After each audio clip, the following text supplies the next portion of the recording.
Hey, salut! Ce matin, il est tôt, un petit peu avant 8 heures. Je commence à travailler bientôt, donc j'en profite pour sortir mes oignons, mes poireaux ainsi que mes betteraves là, pour l'acclimatation. Je les mets dans ma mini-serre, ici. Là, ce matin, il fait environ 8 degrés là, dans la mini-serre. C'est presque la température qu'il fait à l'extérieur. Donc, je les mets dans la mini-serre. Je voulais faire une petite vidéo. Ça risque d'être une vidéo relativement courte. Je vais peut-être vous rajouter là, quelques petits moments de travaux que j'ai fait là, en fin de semaine parce que j'ai été vraiment débordée, donc j'ai pas eu le temps de tourner une vidéo complète. Donc, pour répondre à un abonné qui me demandait dans ma mini-serre comment je faisais pour contrôler la température. En fait, là, en ce moment, ce matin, là, on est bien, là, malgré qu'il va commencer à faire soleil. Mais c'est sûr que vers 11 heures, il va faire vraiment très chaud, là. Tellement chaud que mon capteur de température, il bug, là, rendu là, puis il écrit qu'il peut pas lire la température tellement qu'il fait chaud. Donc, ce que je fais à ce moment-là, j'ai la chance de faire quelques journées en télétravail. Ces journées-là, je peux me permettre, à ce moment-là, dans mes pauses, je vais sortir les plants à l'extérieur, je vais les laisser sur le balcon au sol. Donc, les plants qui ne sont pas encore acclimatés, je vais les laisser à l'ombre. Mes oignons là, sont à veille d'être mis au potager. Là, on est lundi le 2 mai, puis je suis à veille de les transplanter. Donc, c'est ça, je les sors. Puis ce que je vais faire, c'est qu'un petit peu plus tard dans la journée, après le souper, je vais les remettre dans la mini-serre. Ce que je fais au départ, c'est que je les mets dans la mini-serre. Il fait un petit peu plus chaud. Je dézippe un peu mon zip.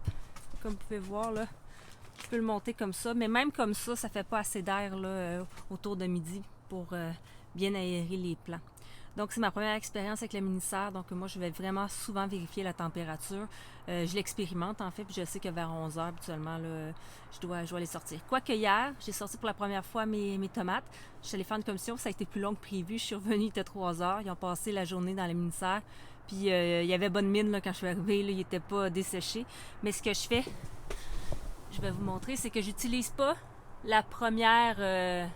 les premières tablettes en haut, en fait, qui sont plus au soleil. Donc, je mets mes plants sur les tablettes du bas. Comme vous pouvez voir, ils sont adossés à ma rampe là, de balcon. Même chose en arrière, donc ça crée un peu plus d'ombre. Donc, ils sont parfaits là, à cette hauteur-là. C'est ce que je fais. Je ne les mets pas en haut parce qu'à midi, en haut, vraiment, sont directement au soleil. Donc, on voit aussi mes betteraves ici. Donc, c'est ce que je fais là, pour la température. Il n'y a pas de solution miracle. Mettre un ventilateur dans un petit espace comme ça, je trouve pas ça vraiment intéressant. De m'installer de l'électricité ici pour ça. Ou à batterie, là, non, ça m'intéresse pas. Donc, c'est ça. Je vais ouvrir le zip, puis quand c'est vraiment trop chaud, je les sors.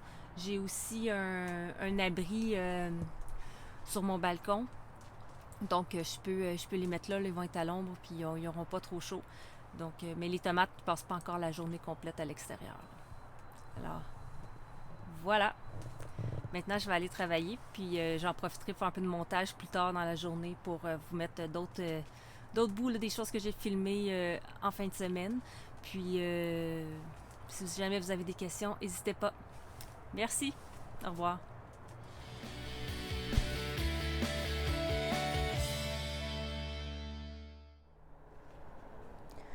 Donc, aujourd'hui, samedi le 30 avril, je vais faire des épinards dans mon bac surélevé, épinards Bloomsdale de l'écoumène. En fait, je vais faire des épinards directement en terre, comme ça. Je vais les semer directement à l'extérieur.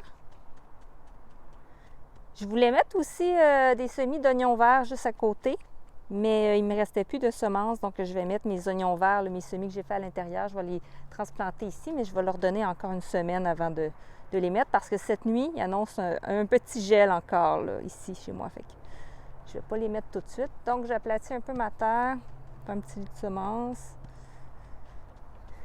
Et voilà. Je vais me faire des sillons. Ben, un sillon, notamment.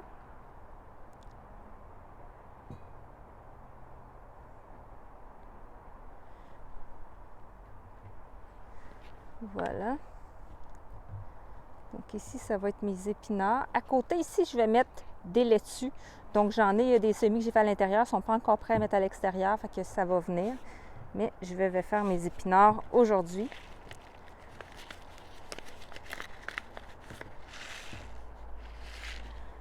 Voici ce dont ont l'air les épinards. Donc, c'est des glomérules. Ils sont assez grosses, comme vous pouvez voir. Donc, on peut les mettre un petit peu plus profond que les petites graines. Moi, je vais les mettre environ à 6 cm de distance. C'est la densité maximum qu'on peut mettre habituellement là, pour des épinards. Ça ne prend pas beaucoup d'espace dans le potager, surtout si on les mange en jeunes plants. Puis, quand je vais avoir cueilli, récolté mes épinards, ici, ce que je mets mes épinards, ça va être mon basilic que je vais venir mettre là en juin.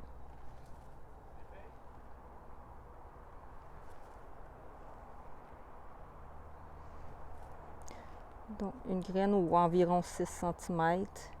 Souvent, on va dire plus 10 cm, mais moi, je le mets densité maximale 6 cm. Je vais remettre du terreau par-dessus. Ce que je fais, moi, c'est que je mets du terreau à semis. Donc, comme ça. Que je viens comme saupoudrer au-dessus. Juste pour être sûr là, de la germination. Je viens juste donner des conditions qui sont maximales. Ça fonctionnerait aussi là, avec mon terreau, je pense, directement de mon bac, mais je me donne toutes les chances. Là. Voilà. Donc après ça, je tape la surface. Je vais me mettre une petite roche pour m'indiquer ici, parce que je n'ai pas mon étiquette avec moi. Et je vais venir arroser.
Je viens d'enlever finalement là, mes toiles noires sur mes parcelles. Il y a la dernière qui a encore trop de neige dessus pour l'enlever. Puis l'avant-dernière, là, au bout, est encore un petit peu dans la neige. Donc, je l'ai laissé comme ça. Ce que je vais faire, c'est que je vais venir aussi enlever ce que j'avais mis un peu pour tailler mes planches, c'est-à-dire les feuilles mortes. Donc, ce que je vais faire, c'est que je vais les enlever puis je vais les mettre dans les allées où je vais marcher. Comme ça, à l'automne prochain, je vais ramasser tout ce qu'il y a dans l'allée. Je vais le remettre sur les planches. Ça va servir un petit peu de compost végétal. Donc, c'est ce que je fais aujourd'hui. Là. Je continue mes travaux dans mon potager parce qu'ici, je voudrais les laisser sécher un petit peu les parcelles pour... il annonce beau aujourd'hui, il annonce beau demain, une partie de la semaine également.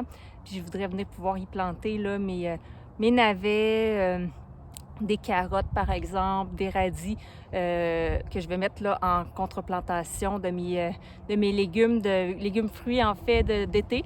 Donc avec les tomates arrivent au potager, les aubergines, les concombres, je vais mettre ces légumes-là, puis par la suite je vais les enlever comme ça, il va y avoir contreplantation, je ne vais pas laisser mon sol à nu jusqu'en juin. Donc voilà, je continue.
Donc maintenant, on va découvrir ce sol là, qui a passé l'hiver sous les feuilles. On voit déjà à l'œil, il est très foncé, là, il est bien humide. On peut voir, là, je fais des petites mottes avec. Ça va leur faire du bien, un peu de soleil là, pour essuyer tout ça avant de faire les plantations dedans. Donc le sol me semble bien beau, bien granuleux. Un petit peu de feuilles à l'intérieur qui s'est incorporé. Je suis bien satisfaite. Voilà. Juste avant de planter, ce que je vais faire, c'est que je vais venir passer... j'ai pas de grelinette, là, je trouvais ça assez dispendieux. J'utilise une fourche. J'en ai passé une fourche à l'intérieur là, pour pouvoir juste aérer mon sol. Donc ici, j'en profite pour réenlever la paille sur mon ail parce qu'il annonçait du gel l'année passée. Alors je suis venue... on les voit ici, là. Donc je suis venue repailler là, pour les protéger du gel. Là, il fait beau aujourd'hui. Je vais les remettre plein soleil. On va voir là, qui s'en vient vraiment beau ici.